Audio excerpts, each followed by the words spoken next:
Welcome to my YouTube channel. Don't forget to like, comment and subscribe. What is this thing we call money? It is an idea. It is a promise. It is a force that builds cities. It is a force that topples kingdoms. We wake up each day and work for it. We spend it on our needs. We spend it on our dreams. We save it for a future we cannot see. Yet, what is it, really? A piece of paper? A lump of metal? A string of numbers on a flickering screen? Money is one of humanity's most powerful inventions. Before money, there was barter, simple, direct exchange. You have chicken, I have grain, let us trade. This system worked well enough in small, tight-knit communities. But barter has a fatal flaw, a double coincidence of wants. Imagine trading a sonnet for shoes. The inefficiency is staggering. Barter limits trade and stifles specialization. To escape this trap, early societies found a solution. They began to use certain objects as a medium of exchange. They had to be durable, portable, divisible, and scarce. In coastal Africa and Asia, people used cowrie shells, beautiful, uniform, hard to counterfeit. In ancient Rome, soldiers were sometimes paid in salt. Salary comes from the Latin sal. The key was trust in natural scarcity and usefulness shared by the whole community. It oiled the gears of commerce and expanded trade networks. But commodity money could be bulky, perishable, and volatile. New routes could spark instant inflation. Humanity needed something more durable, portable, and stable. The answer gleamed in riverbeds and deep in the earth. Metal was the next great leap. Gold, silver, rare yet attainable, beautiful, and they did not rust. Excellent stores of value, easily divisible, melted into bars, rings, and weighed pieces. But weighing was slow and invited cheating. Around the 7th century BC, Lydia standardized electrum, measured units stamped with an official seal. The king's stamp guaranteed weight and purity. No more scales, people could count. This innovation supercharged commerce and shifted trust to the minting state. Coins and empires grew together. Images became symbols of stability. Rome's currency unified vast markets. Long-distance trade flourished along the Silk Road. Money flowed, then goods, ideas, technologies, cultures.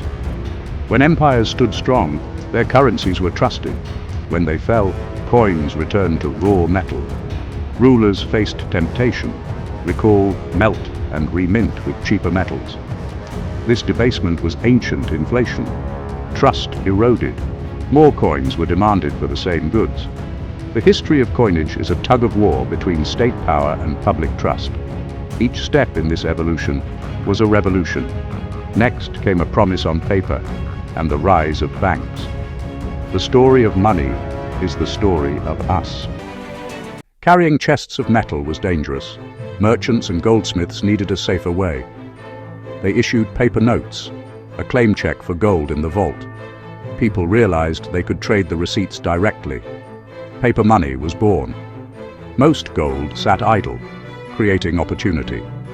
Fractional reserve banking emerged, credit, the lifeblood of growth, but it rested entirely on confidence.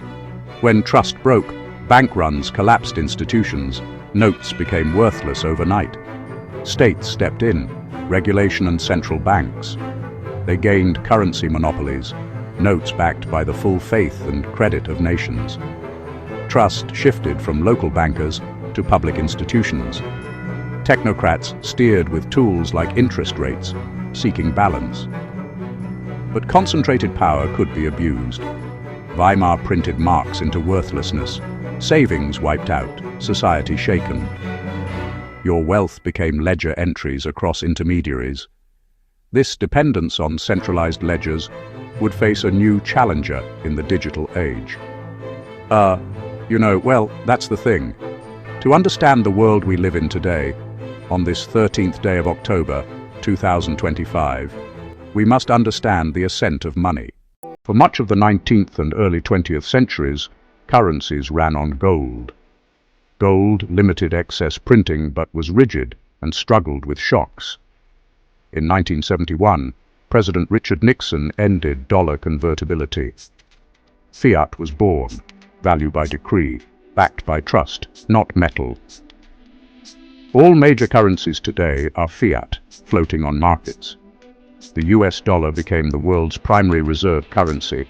Commodities like oil trade in dollars, an exorbitant privilege. Fiat brought flexibility to fight recessions and crises. Critics point to debt and inflation eroding savings. Trust moved from gold to the judgment of a small committee. The 20th century changed how we use money. Credit cards separated purchase from payment. Computers turned balances into bits. Global ledgers were through systems like SWIFT. Online shopping and mobile apps dematerialized cash into messages and ledger updates. Every transaction passes through a gatekeeper: banks, card networks, processors. In the depths of the 2008 financial crisis, trust cratered. Satoshi Nakamoto published a peer-to-peer electronic cash system. Bitcoin. No banks, no governments. Trust moved from people to mathematics and code. A shared public ledger distributed across thousands of computers. Transactions broadcast, miners solve puzzles to verify and add blocks. Once added, blocks are chained, creating an immutable, transparent record. Money as code, fixed supply of 21 million. Digital scarcity like gold. Peer-to-peer, worldwide without intermediaries. Censorship resistant. Still early, volatile, complex, scalability and regulation challenges remain. Some call it a bubble. Others see the final abstraction of money. It puts trust into an open, verifiable, automated system reshaping our world. The long arc of money's history, from shells to code, is a mirror of our evolution. Money has evolved, but our need for value, trust, and freedom remains the same. Subscribe for more deep stories of how our world evolved. Don't forget to subscribe to see how it unfolds.